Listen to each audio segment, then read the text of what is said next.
Welcome back to How to Tickle Yourself. I'm your host, Duff McDonald, along with my co-host, Joey of Rockledge. Hello. We are thrilled to introduce you to today's guest, woodworker Uli Kirchler. We first came across Uli's work on the website This Is Colossal in late 2019. And I immediately decided to buy a couple pieces of his work. A Portland, Oregon-based artist of Italian heritage, Kirchler is the inventor of one of our favorite things ever. Using unique pieces of wood with varying textural surfaces and colors, he carves multi-story towers, also called hidden castles, also called landscape castles, or pop-up cities that telescope in and out of the wood with a flick of the wrist. For those of you watching on YouTube, I'm about to show this to you. For those of you who are listening, if you can get yourself to Instagram and check out Uli's account, you're going to want to know what we're talking about here for the rest of this show. So for those looking, look at this piece of wood, just your basic piece of wood. There you go. Telescoping towers. I said I don't think this is as simple as it sounds to make this because Uli sees castles inside pieces of wood and then spends countless hours bringing them out of that wood. He insists it's not that complicated. I don't quite believe him. Anyway, I was so excited when I saw them online that I instantly ordered two because I wanted to give one away as a gift. I gave it away really quickly. I bought another one and gave it away as another gift. And as soon as I am rich, I'm going to buy one for everyone I know, because it's quite literally the most ticklish item in our house. Whenever we have guests, we show this to them. Who among us has had, what item do you have where every single person who walks into your house has to look at it? Uli Kirchler makes those things. Uli, thank you for finally accepting our invite. We've been dying to talk to you about your awesome art. Thank you to the show, or welcome to the show. Hey, thank you for this wonderful intro. Nice seeing you, meeting you both.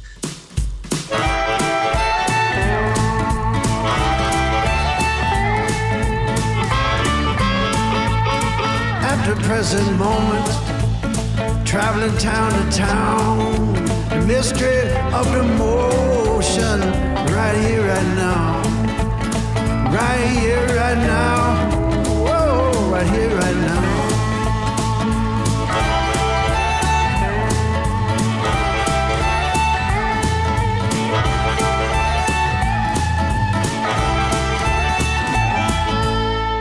And, it's the simplest things, just like most things in life. When you practice, you just get good at it. And all it is, it's a taper.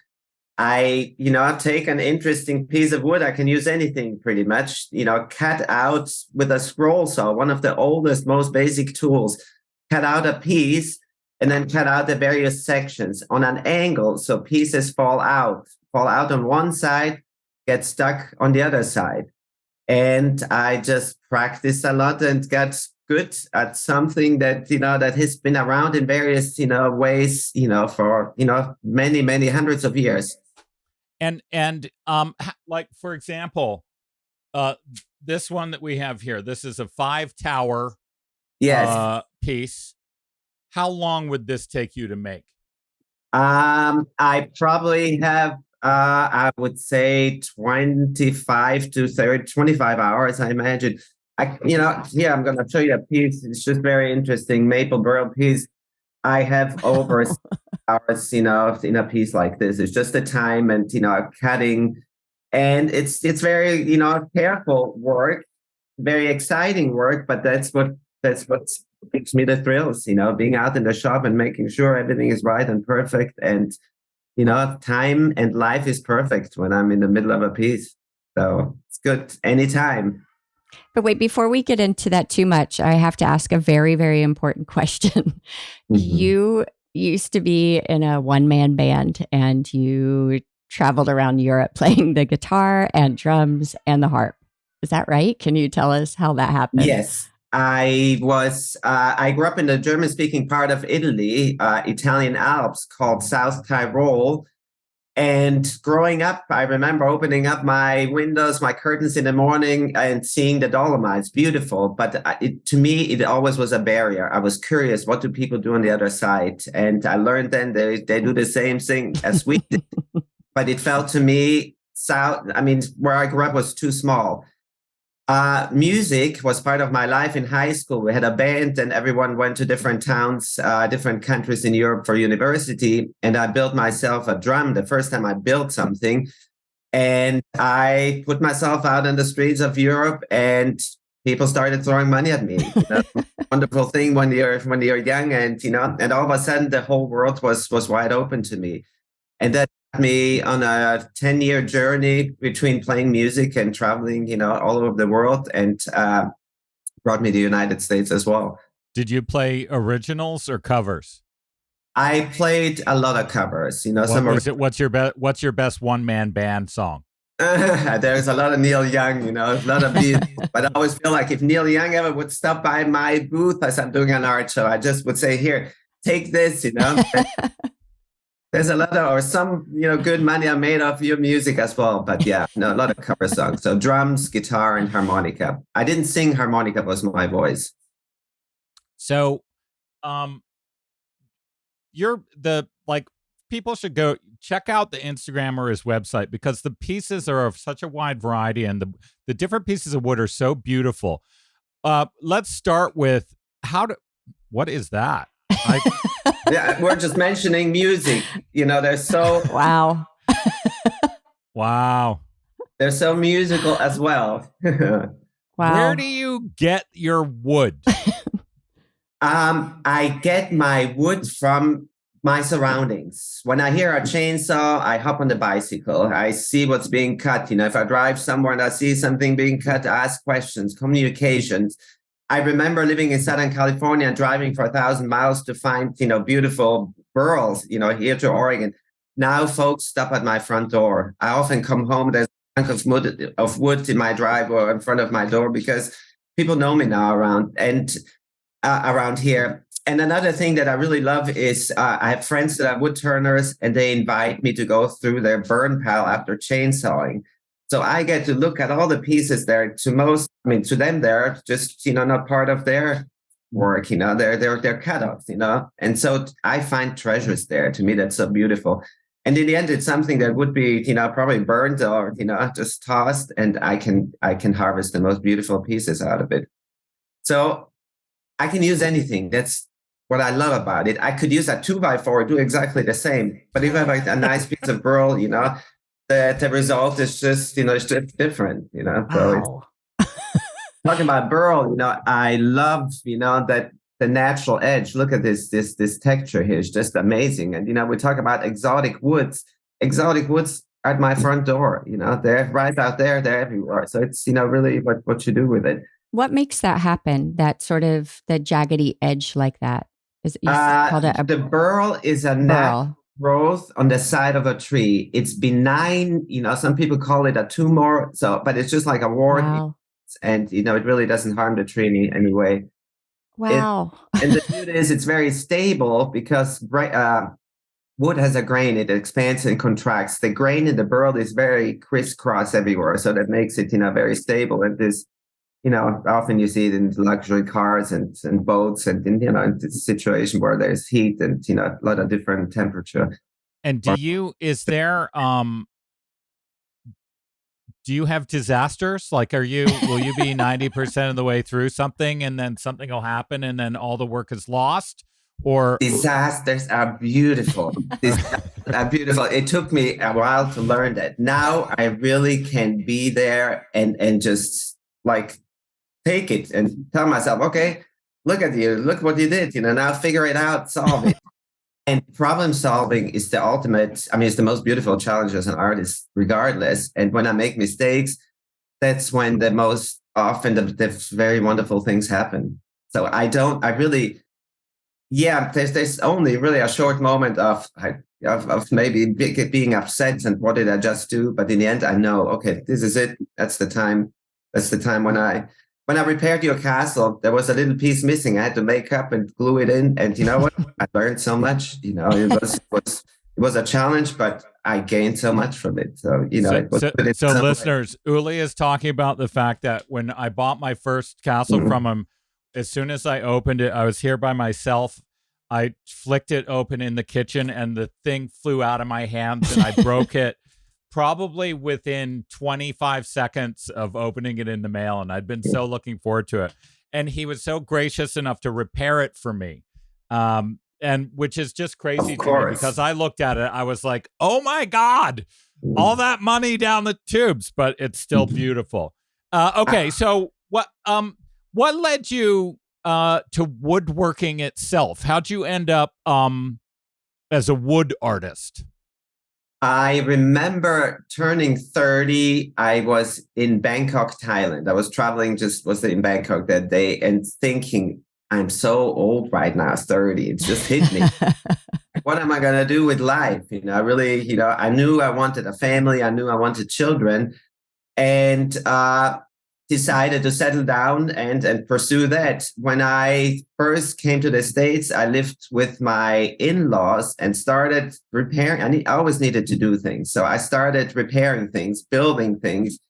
And I realized I can do things with my hands. I didn't really know that except playing music. And I signed up for an adult education woodworking class. They first offered to build a kitchen. I was very excited about it.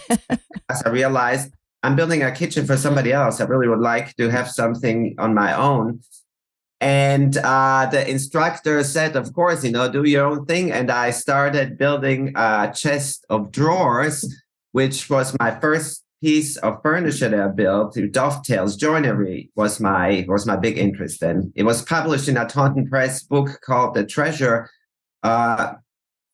Chest book. And, initially I thought, that's it. I'm in a book, and I have it made. And I realized that's when I really learned, okay, it's just a slow walk, step by step, you go on, and you never really want to be on top because it'd be lonely and boring. It's the fascinating part is building things, is making things. And sometimes I often get, what's your favorite piece? Aren't you, wouldn't you want to hold on to this? And to me, it's always the next piece. That's what it's the next piece. It's the act of doing, of creating it. Yeah.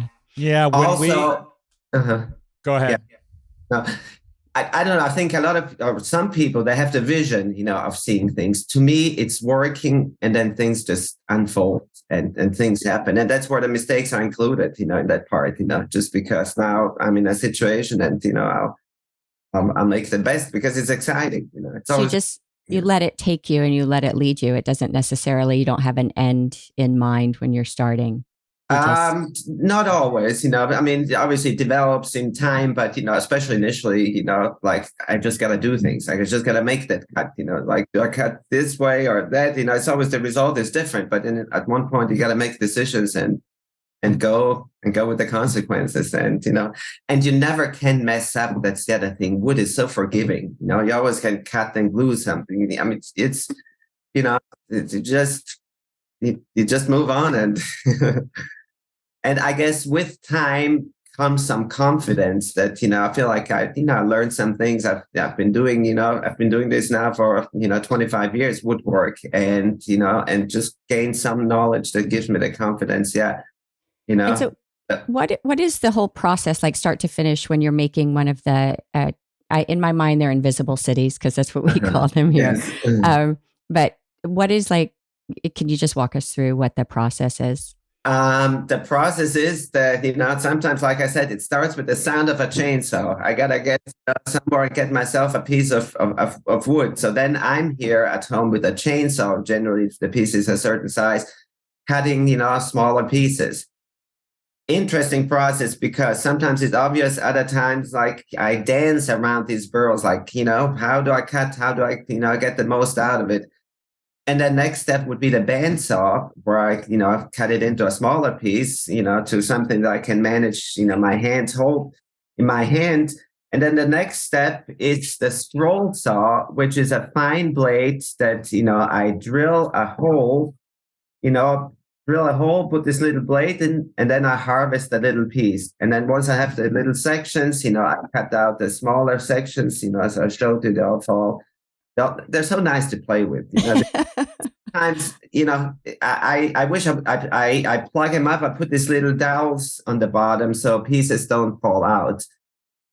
Because really, on big pieces, it's my reward. I take all these little pieces out and I make a big pile. And then it's like a puzzle. I get to match all the little sections. And, here's just one. So it's obviously easy. But when I have, 10, 15 towers, it's my reward, putting them all together. And it's basically the scroll saw that does the final cuts. And then it's sanding these pieces. It's sanding. Before all that, what's so important is the angles. It's all about angles, and the angles somehow they change with every cut I make. I'm not an engineer. I do not understand exactly why and how some of these things work this way, but I just know it because I've been doing it, so often. And then it's take the pieces out. And again, I cut the windows and doors on the scroll saw. So I drill a little hole, put this little fine blade through, cut out all the windows, and then it's sanding. Here it's hand sanding because the pieces are round and, So it's just, my time that I put in, then I assemble them all. I have to set the pieces. I'm a designer. There has to be a certain distance between each section of the tower. So that's something that if the cut is right, and the cuts are getting better and better, but it always varies because of the different thickness of the hardness of the wood. That's something that I don't understand why exactly. I just have that feel for it that I developed, and it's magical. It happens, and it still fascinates me. It's not getting old. Every piece they never get old. All of a sudden it's alive. And what's so beautiful, like here, there's no windows, there's no doors, there's no life. As soon as I cut this window in, it's just all of a sudden feels like it has a heartbeat. Oh, I love that. And how long does it take? I have to ask this as a good Canadian. What's your chainsaw brand? What's your chainsaw? I'm using a Husqvarna. Okay. Same here. Okay. So, and they take how long, you said? Like start to finish? Well, it's always hard to determine time. I do smaller pieces in, like just one section, in 3.5 to 4.5 hours. And that's just the time on the scroll, so in the sanding. But then there's always the time of getting the wood, you chainsawing it, I'm moving it around in my yard, to the drying process. So, there's always. It depends. I always do, but I always love it, and so that's just the magical thing in my life. Work is never an issue or a complaint. I never intend to stop or, retirement. I don't know, it's like retirement to me is like being able to make things for myself. That's the big hope. What's your favorite thing? What's your favorite thing to make? I love the castles, the invisible cities, because the interaction, the feedback that I get is just so amazing. I do art shows and weekends, and you come into my booth, it's just like a party from the moment I close down, because most people have never seen this. And I stand there and, with the flick of a wrist, just shake, it freezes people. It stops them in their path. I could spoon feed people, sometimes 15, 20, they all stand with their jaws wide open and watch. Everyone's and then the reaction that I get. Everyone looks at my piece. I look at their faces, at their eyes, and it's just so amazing. I just get beautiful reactions nonstop, and I feed off that too, because at home, it's very quiet in my workshop. It's me, it's my dog, and it's very quiet. But I feel all the energy that I collect when I'm out. It's just entertaining. People just I'm able to bring it back, and somehow, it gives me back. Not just the financial support, but just the whole emotional, support that I receive. It's like a complete joy circle. It's amazing. It's you get joy, we get joy. It's an incredible joy circle. Yeah. I have a question. Yes. So you show at fairs, right? And outdoor stuff. Yes. So your pieces are more expensive than a trinket that a lot of people would think they're going to a craft show to buy. I by no means do I think they're expensive, because it's clear the amount of work and skill that goes into it. How do people react when you show it to them and then you tell them that it's not $20. Like, is it like, obviously you sell them, but does it shock people? Do they think they should be able to get it from you for $25? You know what? Some, of course, do. A lot of people are they're surprised by the prices. I totally understand it, but it's the time that I put in, and somehow with explaining, with seeing, I'm able to make a living. I have been able to make a living as an artist for the last 25 years. With its up and downs, but it's that's as an artist. Making is one thing, but marketing is a whole other world. And you just gotta learn and get good at it. And it's practicing as well. Selling is practicing as well. It's very easy because it's something I 100% identify, but still, you hone a skill over time. And so when somebody comes in, it's the interaction. And I think, people also understand more and more that, or I don't know, I think it's a beautiful time to be alive as an artist because we have everything, generally we know where we eat, we have a place, we have a roof over our heads and can focus so much time on doing what we do. The support has been, just think 100 years back, there's no chance, we got to get up and find something to eat, not, goof off with a piece of wood and, so, but, people are surprised and I get the support, and I understand, it's just not everyone can afford everything, it's the same for all of us. And that's how I guess, I just have to do it this way. So, from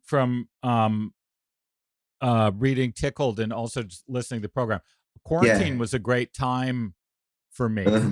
Yes. I imagine you must have just gone into your studio and just kept churning these out during quarantine? You know what? I was here with my daughter and I built a fence. I did around the house that I didn't have time before. And it was wonderful. It was wonderful for a while. And then I started missing my interactions, of course, out at shows. So, but yes, was a beautiful time in different ways. But production, it was more, stuff around the house for a while. And then, of course, I focused again on work and just looking forward to be out in the world again. But overall, I was very fortunate because I had everything. I could dream of. So. Same here. Yeah, for us, quarantine was quiet and kind of like a yoga retreat. Like we did yoga every morning and meditated, and I got heavily into gardening. It was very sweet time. Yeah, and it's just all these things around the house. It's I'm fortunate to live. Oregon is so beautiful. It's so beautiful. My weeds are maples and walnut and oaks and blackberries, but just these huge big trees. That's what I got to pull out every all the time. So they don't take over. And I just feel what a absolute magical place to be. To be. What's the easiest wood to carve these out of? Obviously, softer woods are easier to cut, but. I use Buckeye burl, California Buckeye. Here it is. Actually, this is maple burl. It's a very soft wood, but has very beautiful colors and tones. So, it really varies. And then sometimes a maple. I work a lot with decaying woods. The piece that you bought is spalted maple. Spalting is the process of decay. So those black lines are fungus that are breaking wood down. So, they're still, strong enough, that you don't do any construction with it. But as artists, we always look for these pieces. So it's maple, but now in that stage, it's not as, hard as the maple would be when it's, if there wouldn't be any fungus that's part of it. So, yeah, most woods are okay. Some woods are too hard for me, like an oak, because the scroll saw is a very fine blade. I need to make absolute straight cuts. And if the bend, flexes a little bit, I cut bananas and, things need to slide. So, it's just, but those are things you learn and yeah. And what's the most towers you've put in one piece? You know what? I have one that's unfinished out there. I was trying to do the city of Portland. I forgot about it, but 25, 30 towers. So I'm limited a little bit to size because the scroll saw, it's 22 inches. It doesn't give you, and it's all by hand. So also, my arms, I couldn't reach reaching and cutting, so there's both of it. But so let's talk about the tickle itself. Like, you talk about how it brings you joy. Is there a part of the process that feels best for you?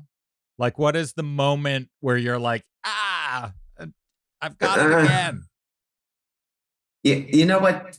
It's making new things. It's, I notice even though pieces are always different, and it's always every step until the finish, because when I put the finish on, everything changes, that's when the colors come out. It's, finishing is like a magnifying glass. It brings out everything.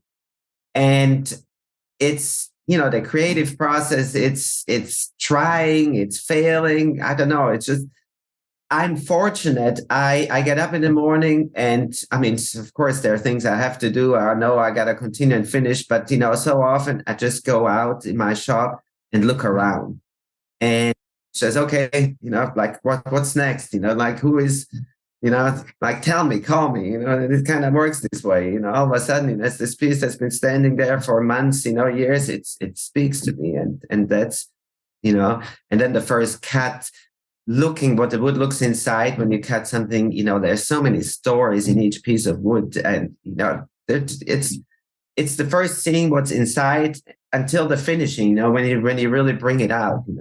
So, and it's a moment of time frozen, that I get to look at, and there's a story there that just, it's not something that you're trying to see, or, it just tells you, it feels like, in a way. And then we have a piece of wood and you turn it around and there's a whole new story. And to me, that's just is absolutely fascinating. And the visual aspect of it. So I have another very important question. Yes. What are the two things right now in your life that you find the most ticklish, that bring you the most joy? And it can be your outside of making these. Yeah. Okay.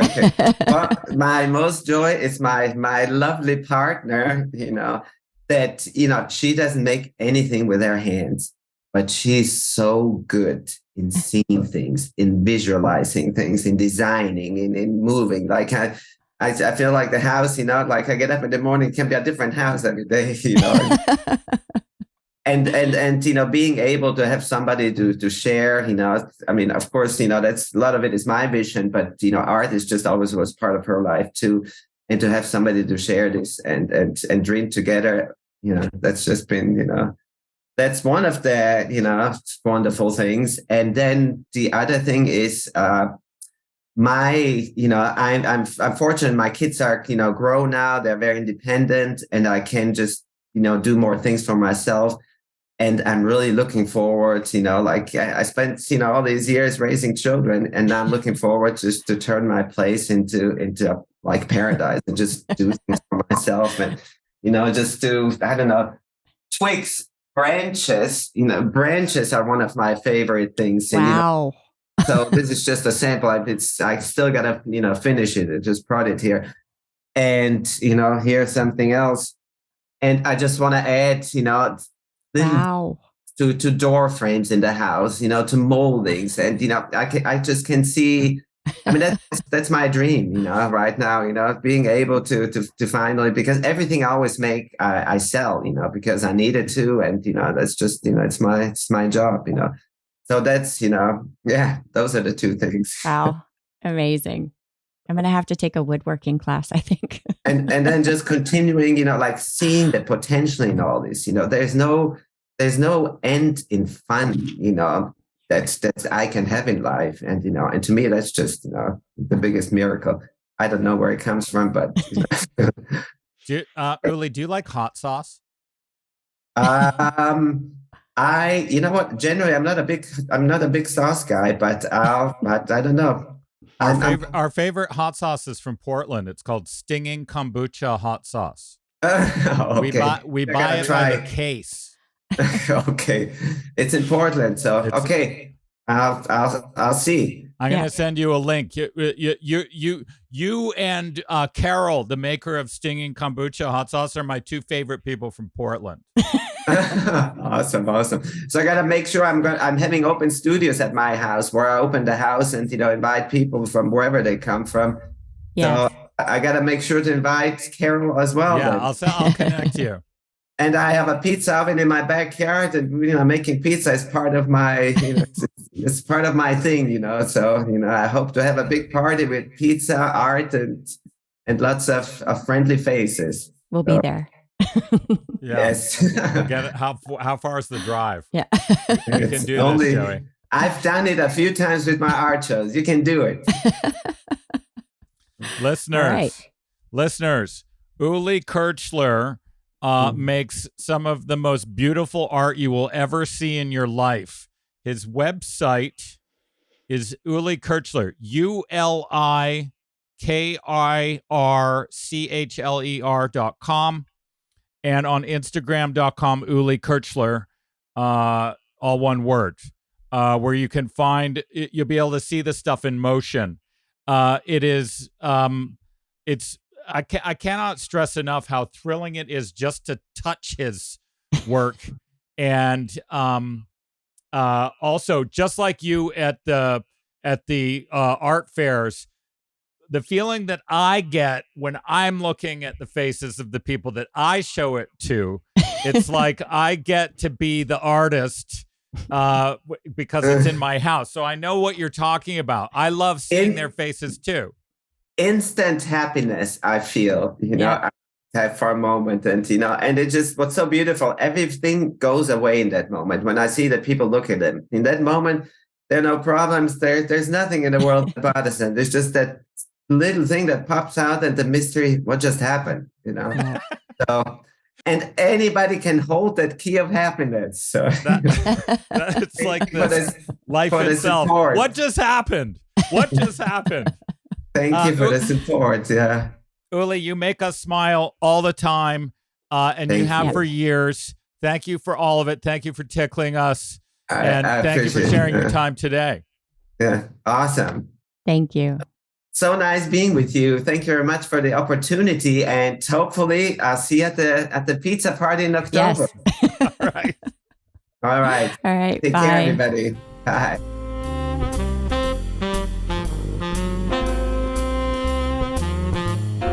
So that is Uli Kirchler. Okay, so we're 84 episodes into season 3. Well over 100 episodes for this show, How to Tickle Yourself. I cannot believe it took us that long to get him on here, because his stuff, and we also got our pop-up castles, the hidden cities, right around the time that we started this show.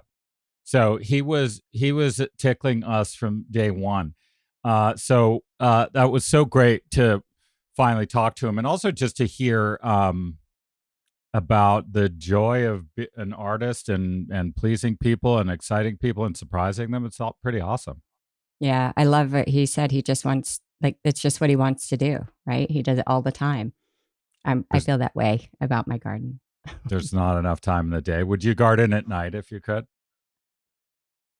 It gets me out of bed in the morning. I think about even just pulling weeds, I think is fun. All of it. I just love doing it. Right. So find your tickle, people, because once you do, that you won't have enough time for all the other nonsense. You'll just want to keep doing that. Thank you, Uli, for all the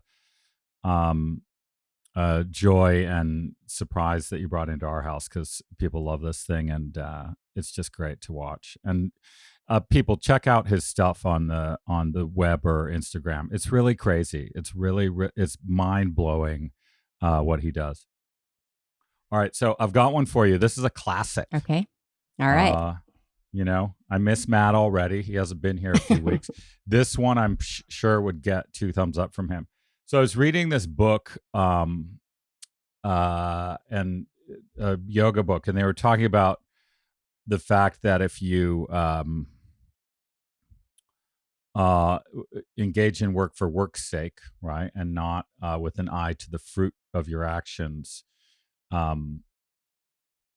you get rid of expectation and desire, and you can just reside in the moment. So the sentence that I read was as follows: act without being engrossed by the action, and find this place of peace beyond the pale of the disturbing influence of mind and desire.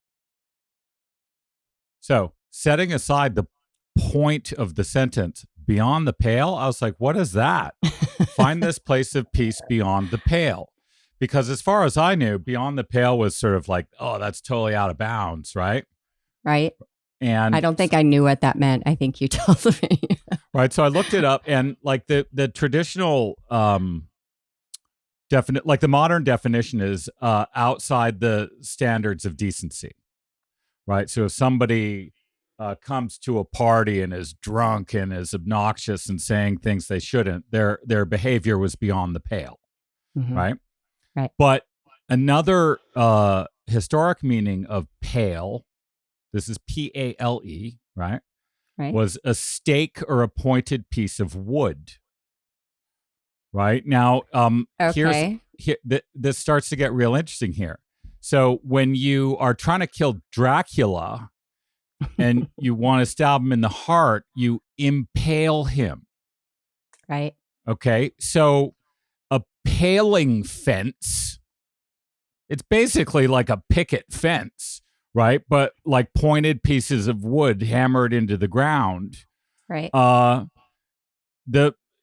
The pale came to mean the area enclosed by that fence, by a fence of pointed things. So it means like the area that's enclosed and safe. I've told people the story about buying this house here in Hurley, and it had a great fence, and suddenly I was afraid of what was outside the fence, what was beyond the pale. So beyond the pale means outside the place that is within the confines of something. Outside right? the fence. Right. So now listen to the sentence again.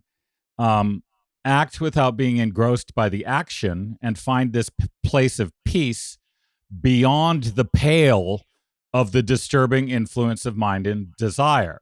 So wow. the point there is that mind and desire have fenced you in. That right? is good. Yeah. Right? Nice work. You get 5 stars for that one. All right, Matt, if you're listening, please message us. So I know you brought something with you here to close us out, Joey, but I got one more thing. I was looking up some Aurobindo. I was reading Aurobindo, trying to find something apropos of what Uli does, and basically, it's invisible cities, right? So there's a city hidden within that piece of wood until you flick it up and you see it. And so I was looking at just sort of what Aurobindo might have had to say about the invisible, and turns out, that's the main deal, right? Because the essence of a thing, anything, is that which is not visible, right? Only the superficial attributes of something are visible. So think of you, right? The essence of you is not your age, your hair color, your job, your net worth. It's none of that. It's that which makes you, you. And that's invisible. It's not observable at all, except maybe by a pointer. For example, you might engage in some action, and people might say, "Oh, that's a very Joey thing that she just did," but that's not actually your essence, right? It's the action was indicative of your character, but it was not the essence of you. Right. And the same goes for everything. So, like the essence of a strawberry, right?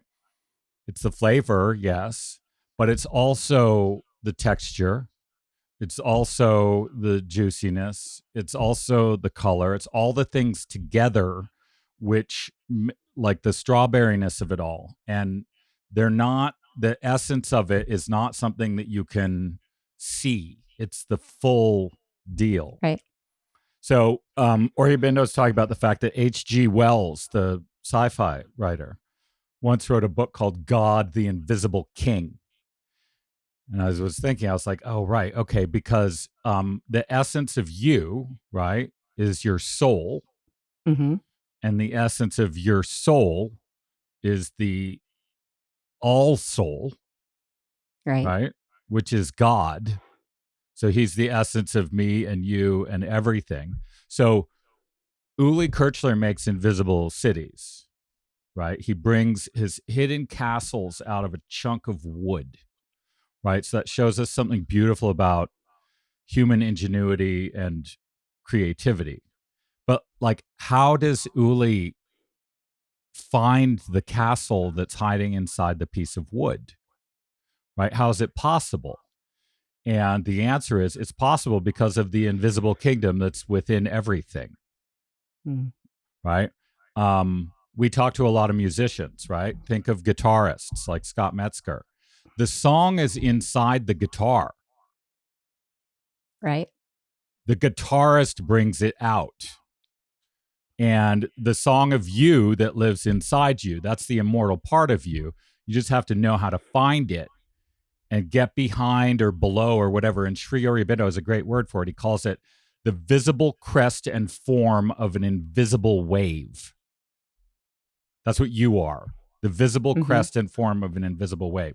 So Uli Kirchler is back there behind the scenes working away on the thing behind the thing. And then with a flick of the wrist, he lets us see it, and then it's gone again. So, yeah. He's sort of demonstrating that, right? He's showing us that at the essence of a thing is not what you think it is. It's way more than that. You think that's just a piece of wood? No, sir. It's a lot more than that. It's an entire city. I loved what he said, how it just sort of like it reveals itself, right? Right. Yeah.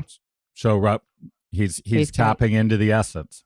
Yeah, it sounded when he was talking, it sounded like people when they talk about flow states, like it's the same sort of thing. Well, he said just time isn't real. True. When he's in it, time isn't real, right? It's like, there you have it. Right. Agreed. All right. So what I have for you is a poem by Mary Oliver. I love her. And it's entitled How I Go to the Woods. And I thought it was suiting because, wood, and he's woodworking. So here we go. Ordinarily, I go to the woods alone, with not a single friend, for they're all smilers and talkers, and therefore unsuitable. I don't really want to be witnessed talking to the catbirds or hugging the old black tree. I have my way of praying, as you no doubt have yours. Besides, when I'm alone, I can become invisible. I can sit on top of a dune as motionless as an uprise of weeds until the foxes run by unconcerned. I can hear the almost unhearable sound of the roses singing. If you have ever gone to the woods with me, I must love you very much. So a couple things. One, you hug trees, right? Guilty. Yes, I do. And beautiful poem. I just want to take issue with a couple things that Mary Oliver said there. What woods have dunes and roses in them? Well, wild roses. I mean, our fern mountain on our walk in the woods, like, the fern mountain, you could conceivably call that a dune, right? Okay. Yeah. All right. And wild roses, they're all over the place. You just got to look for them. Thank you, Mary Oliver. Thank you, Jogi. Thank you. Thank you, Uli Kirchler. You're the best. We'll be buying more as soon as we get rich. And like I said earlier, it's happening any day now. I could just feel it. Thanks for listening. We'll be back next week. Bye-bye. You've been listening to How to Tickle Yourself with your host, Duff McDonald, and me, Joey of Rockledge. You can help us by liking, subscribing, and sharing this podcast with others. You can talk to us and see what else is happening on Instagram and Facebook at How to Tickle Yourself. This program was recorded in Studio B of the historic Rockledge Recording Studio. Right Here, Right Now, our original 16-part theme music, was written and recorded by the legendary Paul Reddick and Kyle Ferguson of the Sidemen, with Steve Mariner on bass and drums and in the mixing room. This podcast is produced and distributed by Storic Media. Our editor is Oscar Desiderio. Our producers are Kristen Verbitsky and Chuck Labella. For more information, visit storicmedia.com. That's STORIC media.com.